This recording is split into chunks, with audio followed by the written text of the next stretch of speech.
invisíveis, sejam tronos, sejam soberanias, quer principados, quer potestades, tudo foi criado por meio dele e para ele.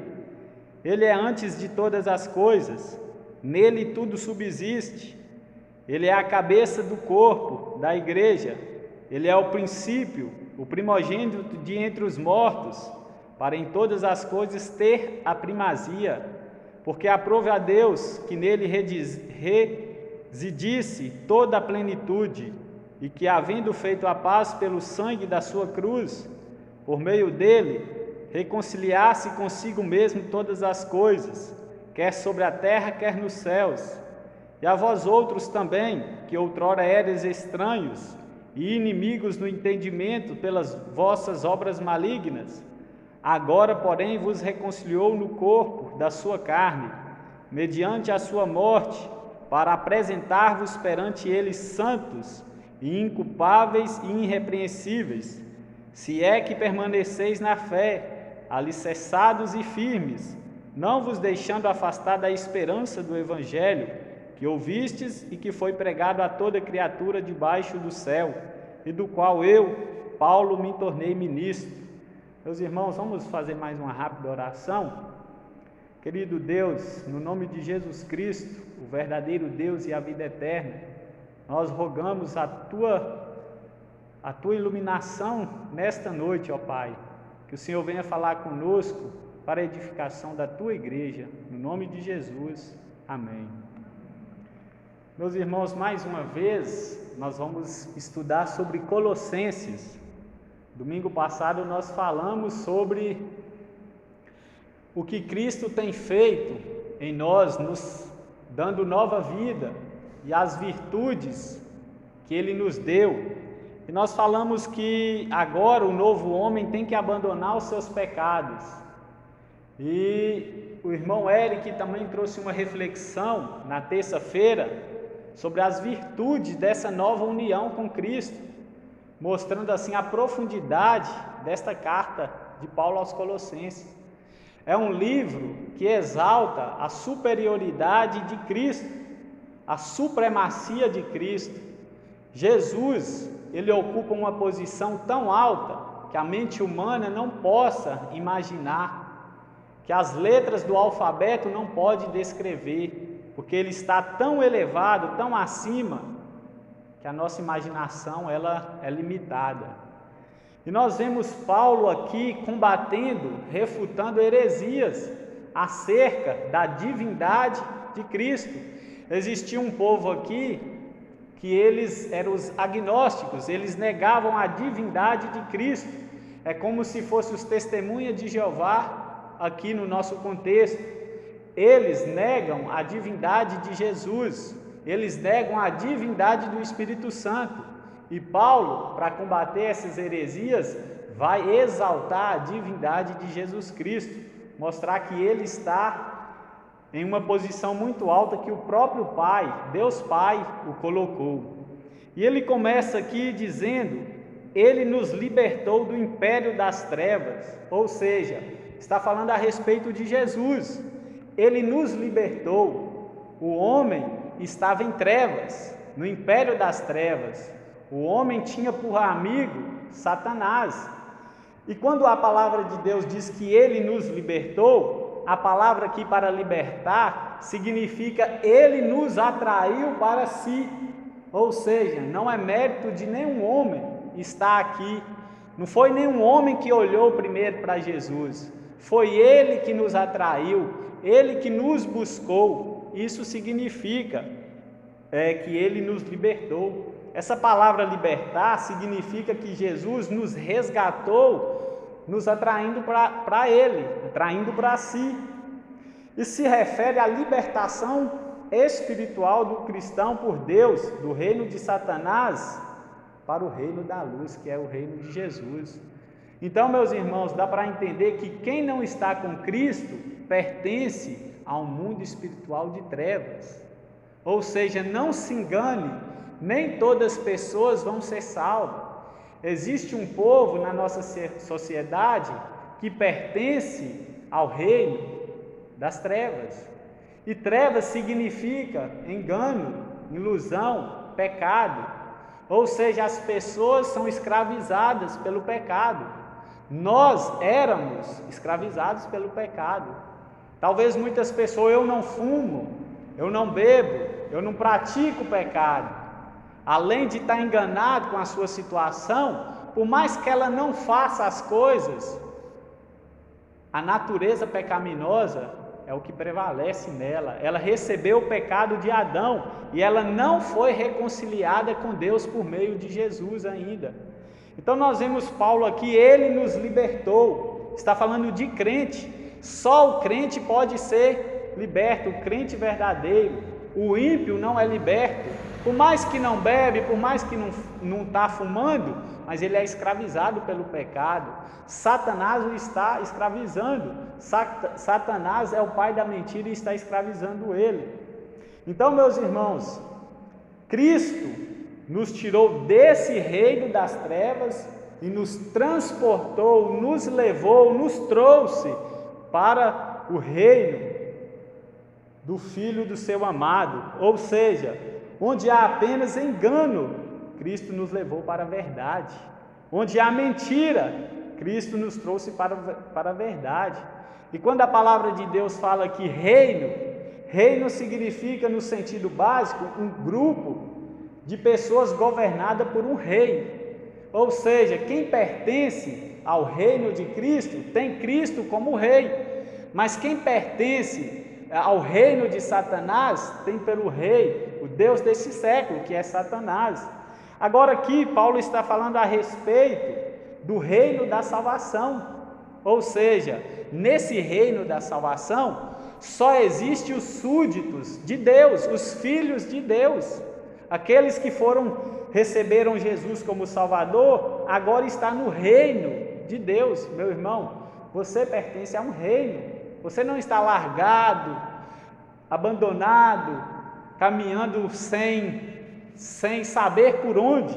Você faz parte de um reino.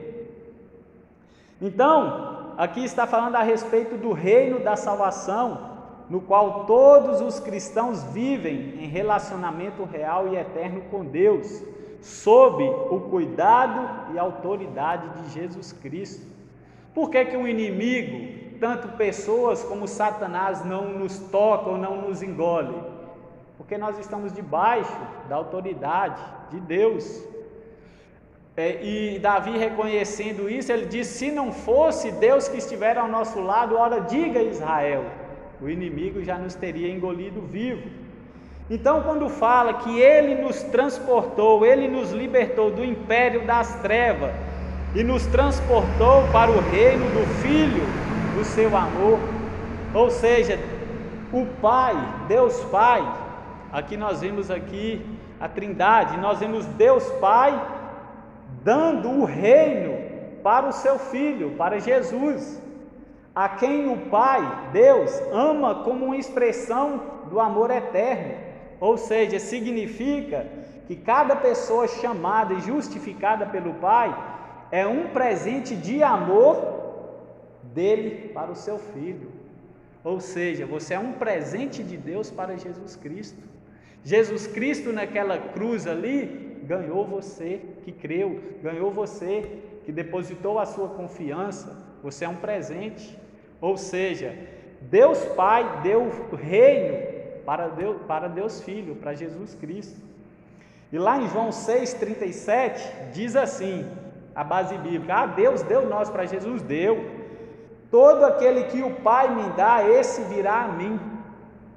E o que vem a mim, de modo nenhum lançarei fora. Então, meus irmãos, nós pertencemos a uma categoria elevada. Nós não somos qualquer um. Nós somos filhos de Deus. Deus nos deu para o seu Filho, para Jesus. Que privilégio que nós temos. Então, é um presente de amor dele para o seu Filho. E ele vai continuar dizendo no versículo 14: no qual temos a redenção, a remissão dos pecados. Agora Paulo vai falar que em Cristo nós somos redimidos. que quer dizer nós somos libertos mediante o pagamento de Jesus. Ou seja, a humanidade perdida, escravizada, condenada, ela tem uma dívida impagável, que não pode ser paga. Não tem dinheiro, não tem nada neste mundo que podia pagar essa dívida. Ou seja, toda a humanidade está perdida, condenada ao inferno. Mas Jesus veio o quê? Pagar essa dívida. E hoje a salvação é estendida, é aplicada nos que creem. Aos que creem, Jesus não veio salvar a todos, veio salvar a sua igreja. E parte da sua igreja é aqueles que creem em Cristo, que aceitam como Salvador. Então Cristo liberta mediante o pagamento de um resgate. Nós vemos que Jesus veio pagar com o seu sacrifício, pagou a minha dívida que era impagável. Por isso que no Salmos 49 fala que a redenção de uma alma é caríssima, nenhum recurso humano pode pagar. Então por isso que precisou o Deus Filho se tornar em uma humanidade para pagar essa conta, essa dívida. E era usado também, essa palavra de resgate era usada para libertar os escravos da servidão. Então Paulo pega essa palavra emprestada, que era usada para libertar um escravo da servidão, ou seja, nós estava perdidos, servindo a Satanás, nós estava sendo debaixo da sua escravatura. Aqui refere-se a Cristo tendo libertado pecadores que creem da escravidão do pecado. Então, meus irmãos, nós temos em Cristo a redenção, o resgate. É como se Cristo estivesse olhando nós caminhando para o inferno, passos largos para o inferno. Ele vem com a sua mão poderosa e tira nós daquele rumo, e tira nós da sujeira, da lama, do pecado, tira nós da bebedice, da glutonaria, das obras da carne, dos desejos nocivos, dos prazeres dos nossos corações. Ele tira e coloca no reino de luz, na verdade, no amor. Ele nos coloca na irmandade, na comunhão, separando assim um povo santo por Ele. Então, meus irmãos, nós temos em Cristo essa redenção. Muitas pessoas falam: por que Deus não salva todos? A fala certa para nós deveria: como pode um Deus santo, amoroso, salvar pecadores? Todos merecem o castigo, e como pode Ele salvar alguns? Porque, meus irmãos, nós vimos em Romanos 3, 23, dizendo que todos pecaram e carecem e destituídos da glória de Deus estão. Se estão destituídos, estão separados. Se estão separados, estão afastados, distantes da glória de Deus. Mas o versículo 24 fala: sendo justificado gratuitamente pela graça de Deus, mediante a redenção, o preço pago por Cristo. Então, meus irmãos, isso é para nós reconhecer para onde estávamos indo e para onde Deus nos direcionou agora. Ele nos tirou do pecado e nos colocou na santidade, no caminho certo. E Paulo continua dizendo: no qual temos a redenção, a remissão dos pecados. A remissão dos pecados significa, é uma combinação de duas palavras que significam perdoar ou conceder a perdão de uma punição. Olha só o que Cristo fez. Ele nos perdoou, concedeu perdão de uma punição. Nós ia ser o quê? Carbonizados, queimados pelo lago de fogo. Muitos ímpios aí vão ser torrados, espiritualmente ou fisicamente. Porém, Cristo concede perdão a uma humanidade, aqueles que Ele, desde a fundação do mundo, desde a eternidade, comprou com o seu sangue. Então nós fomos perdoados por Jesus, por meio da obra expiatória de Cristo, por meio da obra substitutiva de Cristo. Os católicos romanos falam que o Papa é o vigário, é o substituto de Jesus. Heresia, o Espírito Santo que veio substituir. E Jesus, naquela cruz, substituiu a humanidade, substituiu nós. A cruz era para nós. Tem uns teólogos que falam que quando foi pregar Cristo naquela cruz, eles pregaram a mão em uma haste e teve que puxar a outra mão, puxando, rasgando o seu corpo para encostar na outra parte do madeiro.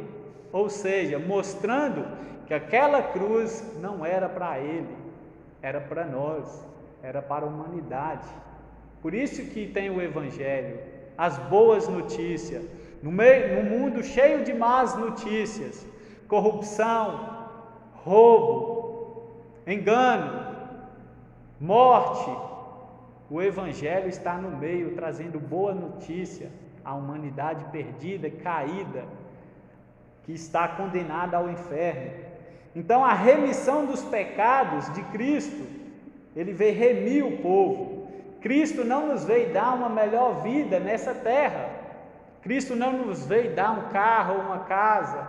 Ele veio remir a humanidade, conceder perdão de uma punição.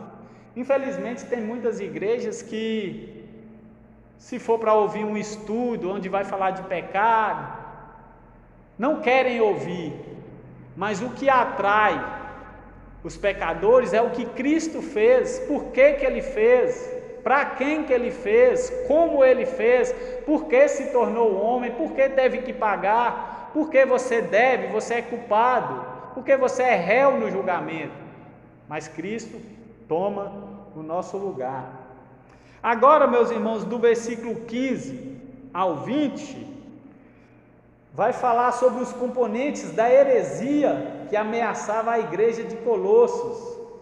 Era a negação da divindade de Cristo. Paulo combate esse elemento condenatório da heresia com uma enfática defesa da divindade de Cristo.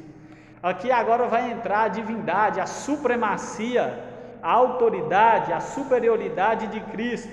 Do versículo 15 ao 20, Paulo vai refutar, Paulo vai desenganar eles.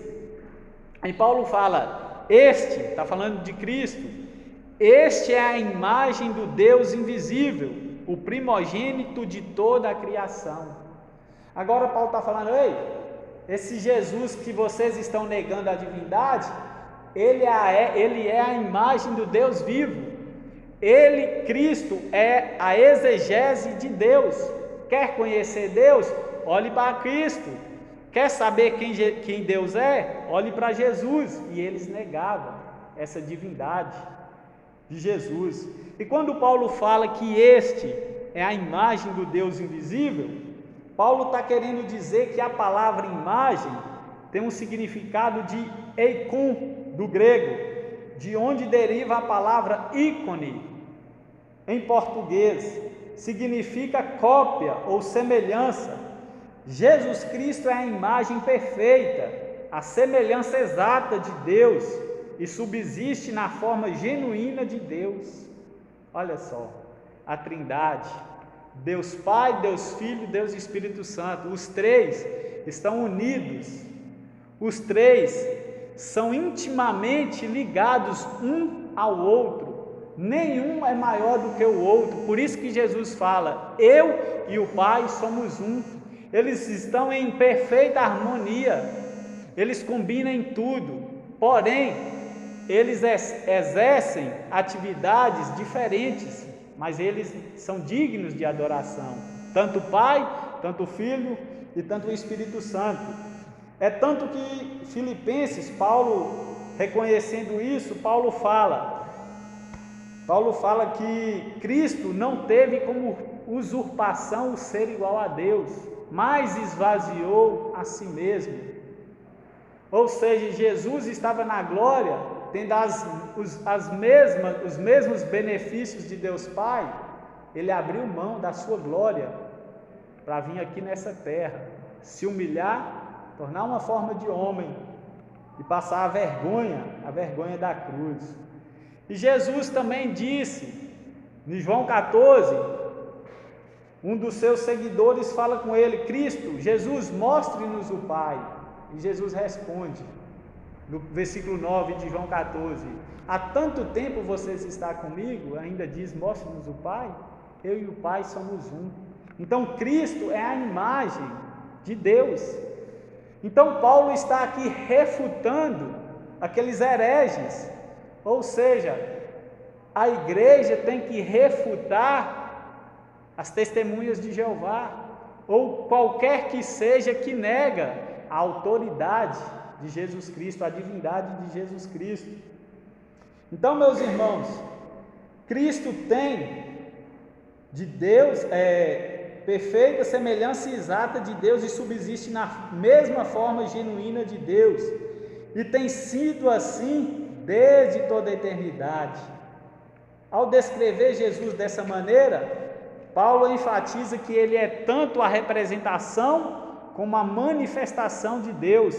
Portanto, ele é plenamente Deus em todos os sentidos. Olha só o versículo 9 do capítulo 2. Versículo 9 do capítulo 2 de Colossenses. Olha Paulo: porquanto nele habita corporalmente toda a plenitude da divindade. Que versículo maravilhoso! Em Cristo, meus irmãos, está toda a divindade, todos os atributos, tudo, a deidade de Deus. Então ele fala e ele vai continuar dizendo: este é a imagem de Deus invisível, o primogênito de toda a criação. Agora, Paulo vai falar que Cristo é o primogênito de toda a criação. Essa palavra primogênito, ela significa e pode referir a alguém que nasceu primeiro, de acordo com a ordem cronológica. Ou seja, quem é o mais velho dos seus irmãos é o primogênito, aquele que nasce primeiro. E Paulo está usando essa palavra para descrever a superioridade de Cristo, a primogenitura de Cristo no sentido de posição. Então, quem nasce primeiro como a ordem cronológica, mas com frequência diz respeito à preeminência de Cristo, ou seja, a superioridade, a primazia de Cristo, a supremacia, elevação e excelência de Cristo, quanto à sua posição. Olha só, às vezes vai acontecer com alguns de nós, quando vinham os testemunhas de Jeová, eu estou frisando eles mais, meus irmãos, porque é mais que eu conheço, é mais eles que falam essas coisas. Eles vão usar Colossenses para falar que Cristo foi criado, gerado, que ele é o primogênito, então ele é o primeiro. Se ele foi o primeiro, tem mais depois, que ele é o primogênito, foi criado por Deus. Só que Paulo aqui está combatendo eles no sentido de posição. Cristo é o primogênito desde a sua posição, a sua primogenitura, supremacia.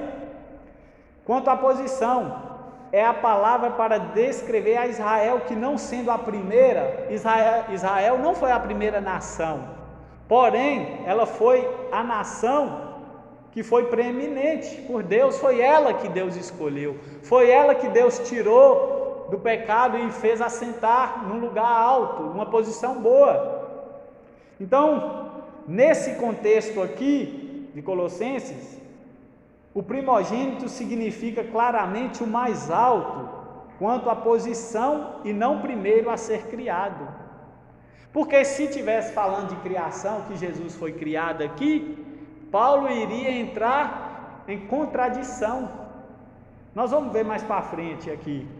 Então, meus irmãos, se Paulo, olha só, se Paulo estivesse falando que Jesus foi criado, como diz alguns testemunhas de Jeová, alguns católicos e outros, ele estaria ensinando uma heresia, ele estaria concordando com a heresia dos agnósticos, mas sobre o qual ele estava escrevendo a fim de refutar. E é impossível Cristo ser tanto a criatura quanto o Criador de todas as coisas. Olha só o versículo 16.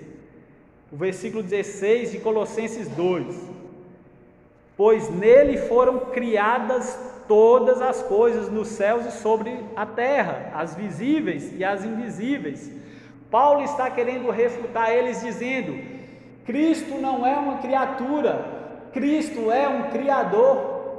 Cristo não foi criado, Ele foi o Criador de todas as coisas.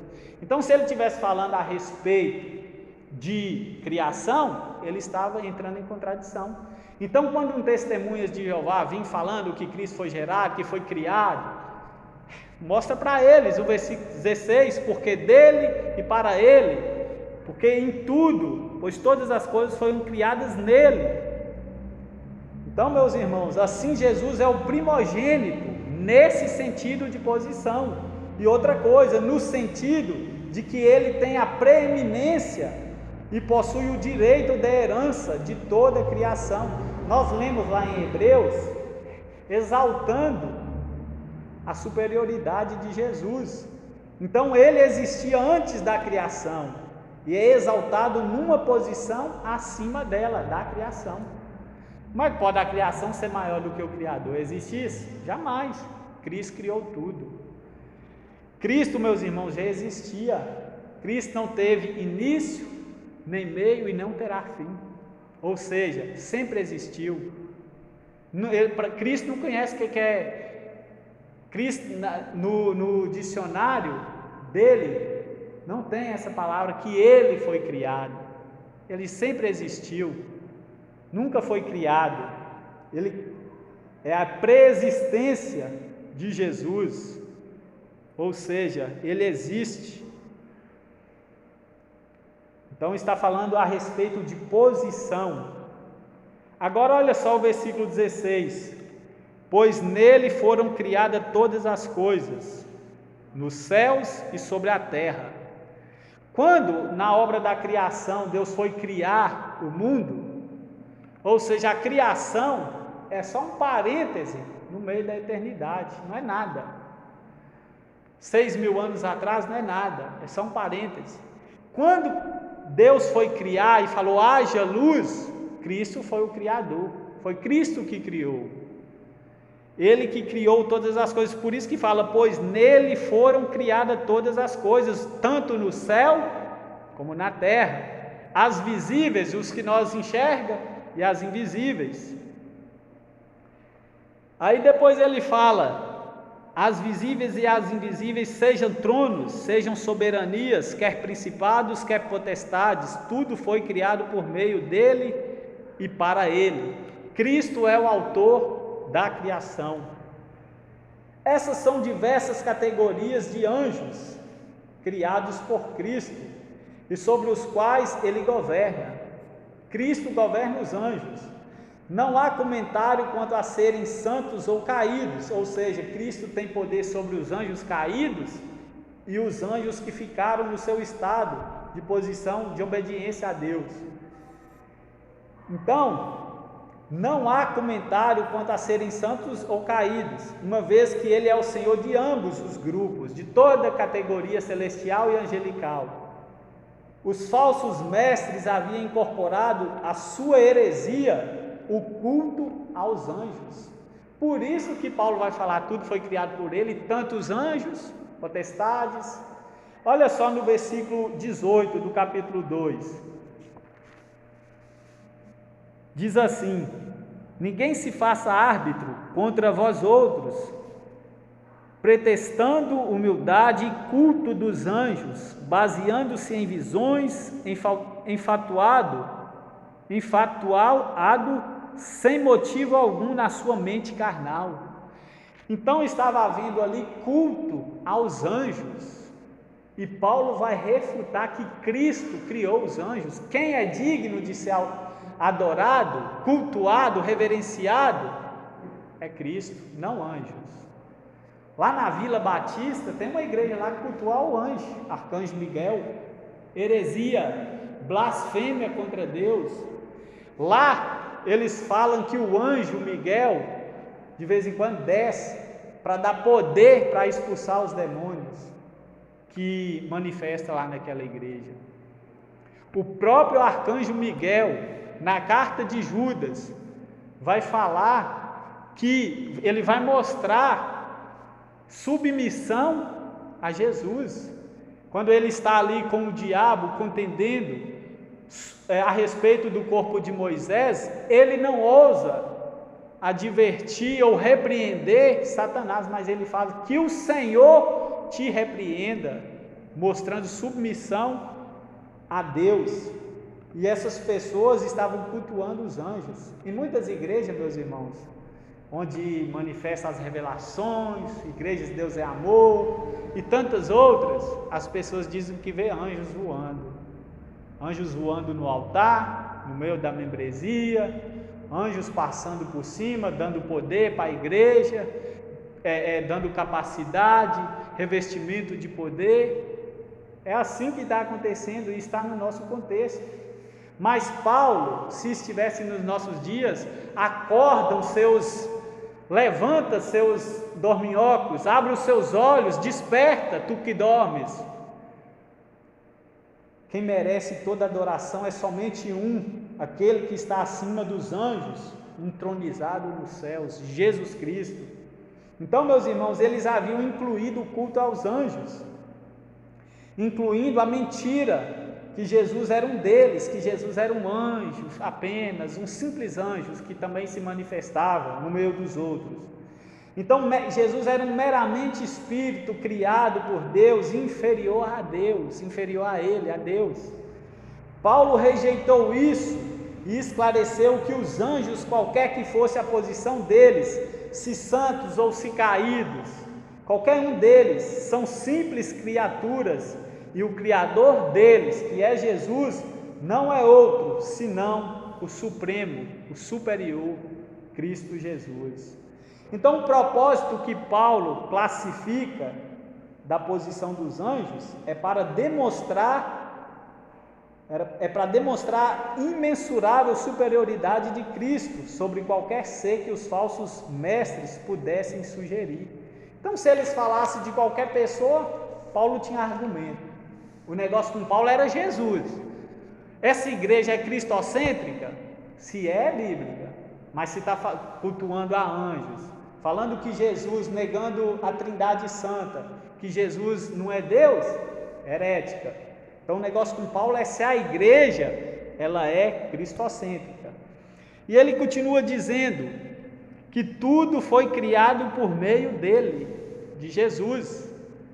Ou seja, Paulo está citando aqui o que ele já havia citado em Romanos, porque ele havia necessidade. Tem muitas igrejas que é necessário sempre repetir algumas coisas. E Paulo está aqui repetindo Romanos capítulo 11, versículo 33 ao 36. Porque ele diz assim: ó profundidade das riquezas, tanto da sabedoria quanto do conhecimento de Deus, quão insondáveis são os seus juízos, e quão inescrutáveis são os seus caminhos. Quem conheceu a mente do Senhor? Quem foi o seu conselheiro? Quem deu a ele para que lhe seja restituído? Porque dele, por meio dele e para ele é todas as coisas. E Paulo fala a mesma coisa para eles aqui. Tudo foi criado por meio dele, de Jesus, meus irmãos. Então, como Deus, Jesus criou um universo material e espiritual para seu prazer e glória. Jesus não precisava da humanidade, Jesus não precisava de anjos, Jesus não precisava de ninguém nem de nada.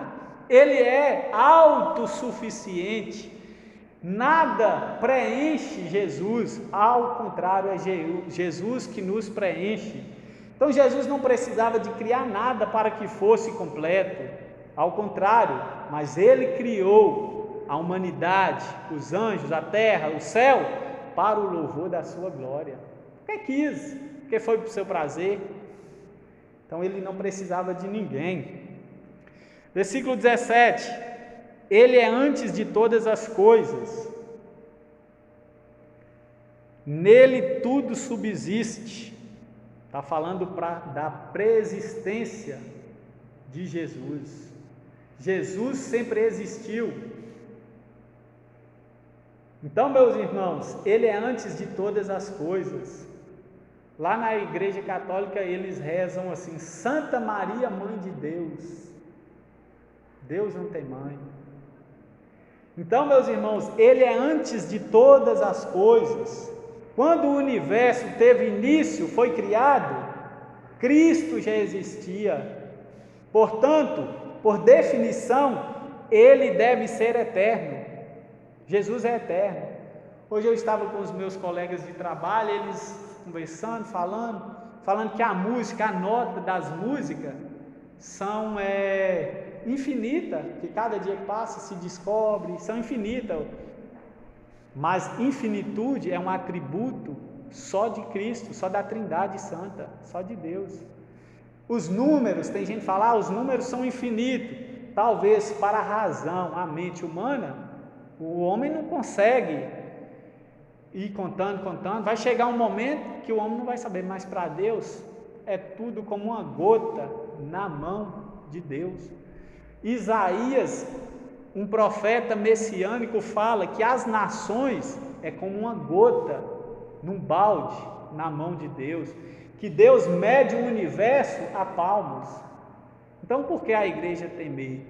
Se nós temos em mente, meus irmãos, que Deus está no controle, que tudo está debaixo da sua autoridade, por que ficar ansioso? Por que ficar com medo? O nosso Pai nos protege, nós estamos debaixo das suas asas, do Onipotente. Então Ele é antes de todas as coisas. Miqueias 5:2 fala, Apocalipse 22, versículo 13, vai falar que Ele é antes de tudo, e que nele, em Cristo, tudo subsiste. Ou seja, quando Paulo fala que nele tudo subsiste, Paulo está querendo dizer que tudo que foi criado está unido a Ele. Cristo sustém o universo, mantendo o poder e o equilíbrio necessário para a existência e continuidade da vida. Por que que a terra, a humanidade não foi engolida? Porque Cristo está sustendo, dando vida. A vida está em Cristo, é Cristo que dá a vida, é Ele que sustenta o firmamento. Tem muitos que falam que se a terra fosse um pouquinho mais acima do que é, o sol queimaria, mataria todo mundo. E tem outros que falam que se a terra, o firmamento, o mundo fosse um pouco abaixo, o frio, o gelo matava todo mundo. Mas a poderosa mão de Deus colocou no seu devido lugar, onde Ele quis. Então Cristo é antes de todas as coisas e nele tudo subsiste. Versículo 18, Ele é a cabeça do corpo da igreja, Ele é o princípio, o primogênito de entre os mortos, para em todas as coisas ter a primazia. Agora Paulo vai falar que o dono da igreja, o cabeça da igreja, quem controla, dirige, guia a igreja é Jesus. Olha só no versículo 19 do capítulo 2. Lê para mim, irmão Eric, fazendo favor. Não retendo a cabeça, da qual todo o corpo, suprindo e bem vinculado, por ligamento, cresce o crescimento que procede de Deus. Amém? Então, meus irmãos, nós vimos aí, ele continua dizendo, não retendo a cabeça, da qual todo o corpo, suprido e bem vinculado, a igreja é suprida. Agora, meus irmãos, ele é o cabeça do corpo. Paulo usa o corpo humano como uma metáfora para a igreja, da qual Cristo serve como cabeça. Assim como o corpo é controlado pelo cérebro, também Cristo controla todas as partes da igreja e dá a ela a vida e direção. Esse é o nosso Jesus. Eu vou correr um pouquinho por causa do horário.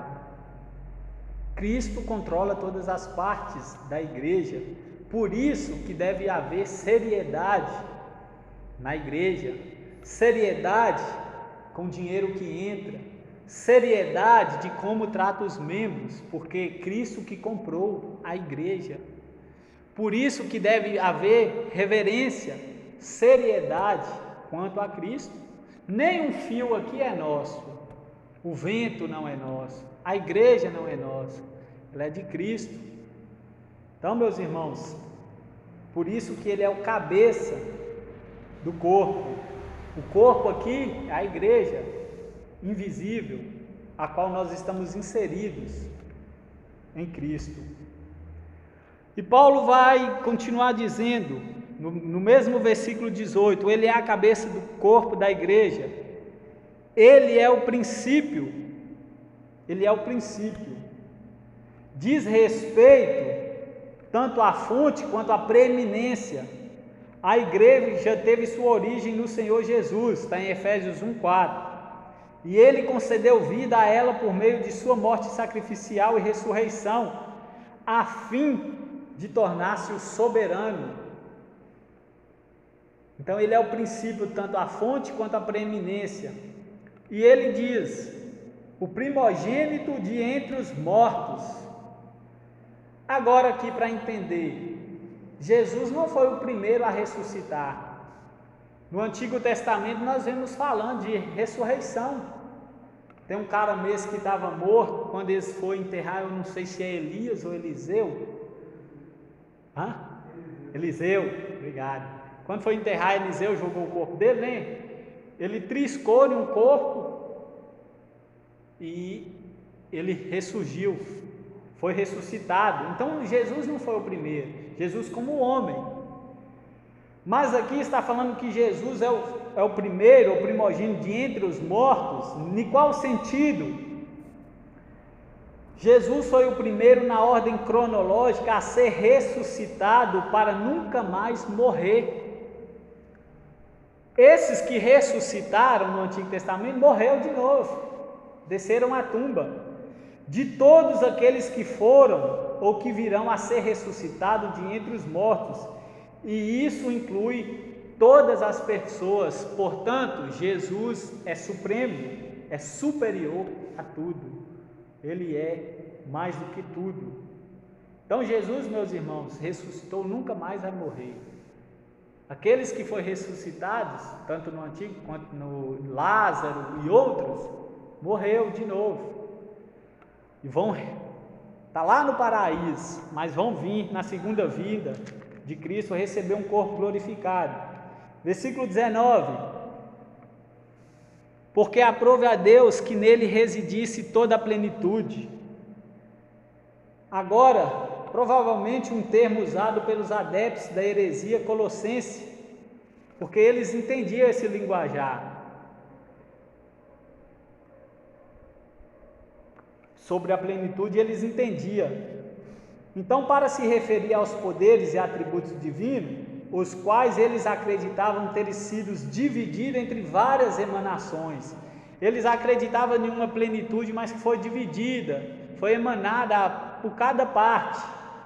Mas Paulo nega isso ao afirmar que em Cristo, que a plenitude da divindade, todos os poderes e atributos divinos, não estavam espalhados como eles sugeriram, espalhados nas criaturas, mas habitava por completo em Cristo, somente em Cristo.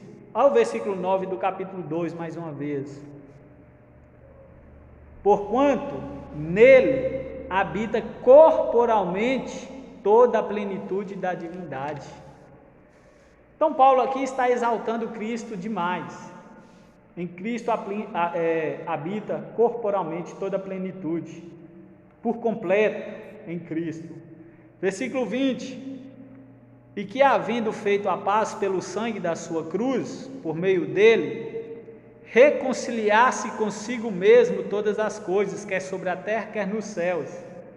Agora Paulo vai falar que havendo feito paz pelo sangue da sua cruz, ou seja, Cristo trouxe paz. Por isso que em Romanos 5:1 Paulo diz, justificado pois pela fé, temos paz para com Deus. Ou seja, então nós não tínhamos paz, mas por meio de Cristo nós alcançamos a paz. Então Deus e aqueles a quem salvou não são mais inimigos uns dos outros. Pelo sangue da sua cruz nós fomos reconciliados. Quando fala sangue da sua cruz aqui, é uma referência não limitada ao fluido, como se o sangue tivesse algum produto, uma propriedade química que tinha poder de salvar, mas uma expressão que aponta para a totalidade da obra expiatória de Cristo, como um sacrifício pelo pecado. Então, quando nós vemos falar a cruz de Cristo, está falando da obra expiatória dele, na sua totalidade, a morte, o sepultamento, a ressurreição e a ascensão de Cristo. Então, meus irmãos, a palavra cruz é usada de modo semelhante para se referir a toda a obra expiatória, a cruz de Cristo.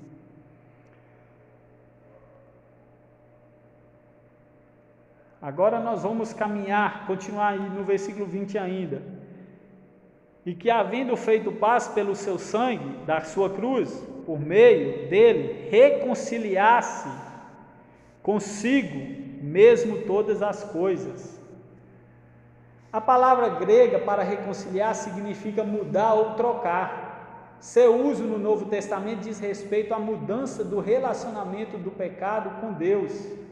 Romanos 5,10, 2 Coríntios 5, 18 ao 21 vai falar que Cristo trouxe a reconciliação. Foi através da obra dele. Então o ser humano reconciliou-se com Deus quando esse o restaura a um relacionamento justo com ele por meio de Jesus Cristo. Jesus é a ponte, é o elo que liga Deus ao homem. Então por isso que tem a reconciliação. Olha só o tanto de coisa que já foi falada e que a mente humana não pode compreender, de tudo que Cristo fez, de tudo que Cristo é. Esse é o Jesus da Bíblia, meus irmãos. Não é esse que às vezes muitos negam, pregam de maneira equivocada, não tem reverência quanto a ele. Versículo 21, e a vós outros também, que outrora eres estranhos e inimigos no entendimento, pelas vossas obras malignas, ou seja, e a vós outros, agora está falando de nós, dos gentios. Estranho e inimigos aqui significa afastados.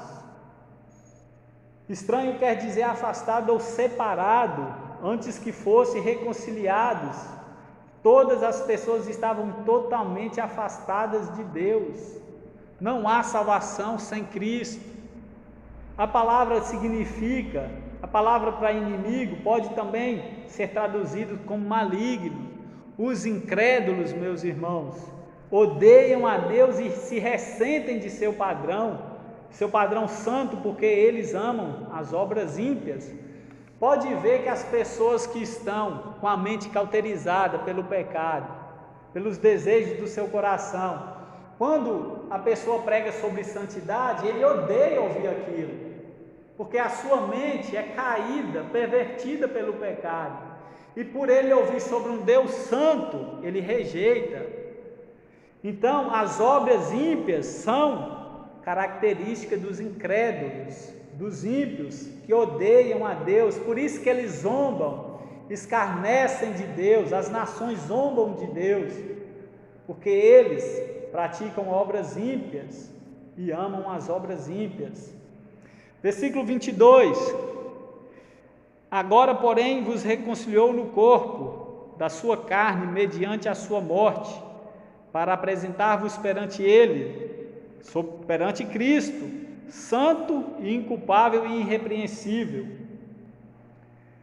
Agora Cristo nos reconciliou, eu não vou falar porque é a mesma coisa do versículo 20 que nós falamos, mas ele nos reconciliou mediante a sua morte, a sua obra expiatória, ou seja, o meio da reconciliação foi isso, a morte substitutiva de Cristo na cruz, que pagou o preço total pelo pecado de todos aqueles que creem. tornou a reconciliação possível e verdadeira.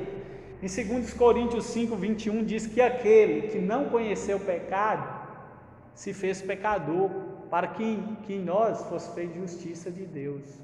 Então, meus irmãos, o fato de nós estarmos com privilégios, benefícios disponíveis para nós, não é por causa da nossa bondade, não, é que Cristo imputou em nós a sua justiça, senão jamais conseguiríamos atingir o nível de santidade que Deus requer de nós.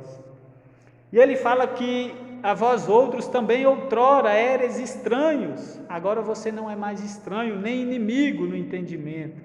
Agora ele reconciliou mediante a sua morte. Para quê? Qual o motivo, para qual finalidade que Jesus nos reconciliou, nos resgatou, nos libertou? Aí ele vai falar aqui, para apresentar-vos perante ele santos, inculpáveis e irrepreensíveis. Ou seja, santo diz respeito ao relacionamento quanto à posição de Cristo para com Deus. Ele é separado do pecado e posto à parte para Deus, para a justiça imputada. Isto é justificação, como resultado da união do cristão com Cristo em sua morte e ressurreição. Deus agora nos considera santos, justos, mediante a imputação da justiça de Cristo. Lá em Efésios 1,4 diz: assim como nos escolheu nele antes da fundação do mundo, para sermos santos e irrepreensíveis perante ele, e em amor. 2 Coríntios 5,21, aquele que não conheceu o pecado, ele o fez pecado por nós, para que em Cristo, para que nele fôssemos feitos justiça de Deus. Agora, os cristãos também são inculpáveis, sem culpa. Você agora não deve mais. Deus já resolveu a sua culpa, a nossa culpa, e nós também somos irrepreensíveis, ou seja, ninguém pode agora nos acusar ou nos culpar diante de Deus. Lá em Romanos 8:33, Paulo fala: quem nos acusará? Ninguém. Então devemos nos apresentar a Cristo quando nos encontrarmos com Ele como uma noiva pura, santa, sem ruga, sem mancha. É assim que nós devemos apresentar com Cristo, meus irmãos. Foi para isso que Ele nos salvou, regenerou, chamou, para sermos santos, irrepreensíveis, sem culpa diante dEle. Versículo 23, para nós concluir: se é que permaneceis na fé, alicerçados e firmes, se é que permaneceis na fé, ou seja, essa palavra aqui, Paulo está dirigindo para uma categoria de crente, mas ele parte do pressuposto, ou então, por alguns, é uma ironia, que ele fala: se é que vocês permanecem na fé. Mas nós vemos que, biblicamente, de Gênesis a Apocalipse, fala que aqueles que foram reconciliados com Deus, com Cristo, irão perseverar na fé e na obediência. Porque se Cristo escolheu desde a fundação do tempo para a salvação, esses vão perseverar para a obediência, porque além de serem declarados justos, na verdade eles foram transformados em novas criaturas. As coisas velhas passaram, tudo se fez novo, com uma nova disposição mental, com uma mente renovada, que anda em novidade de vida, que mostra pelas suas virtudes que serve a um Deus que transforma, porque além de serem declarados justos, são também declarados inculpáveis. Então, uma nova disposição que ama a Deus agora, que odeia o pecado, deseja a obediência e não a desobediência, e recebem forças pela habitação do Espírito Santo em nossas vidas.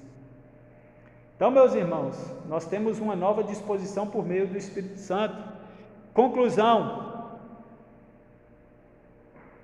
Aí Paulo fala assim: se é que permaneceis na fé, alicerçados e firmes, não vos deixando afastar da esperança do evangelho, que ouvistes e que foi pregado a toda criatura debaixo do céu, e do qual eu, Paulo, me tornei ministro.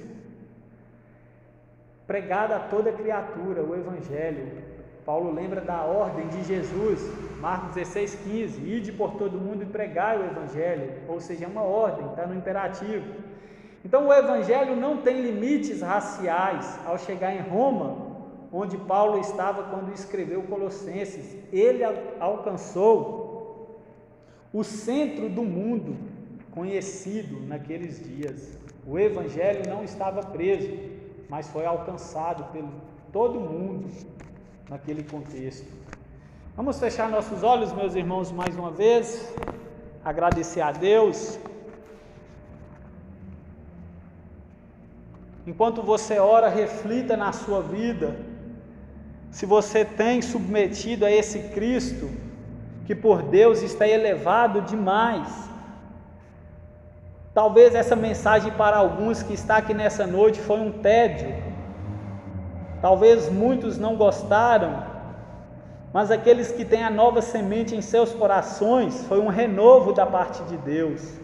Deus tratou com almas aqui nesta noite, mostrando que nós não somos governados por qualquer ser, mas por um ser superior, um ser que está no alto, sublime trono, entronizado, coroado com muitas coroas.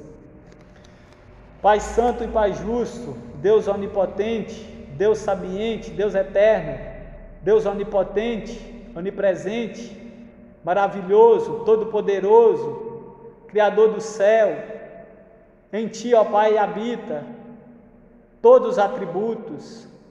Ó Deus, a vida está em Ti, nós queremos estar em Ti para que nós vivemos. Muito obrigado pelo poder da Tua palavra, pelo estudo da Tua palavra.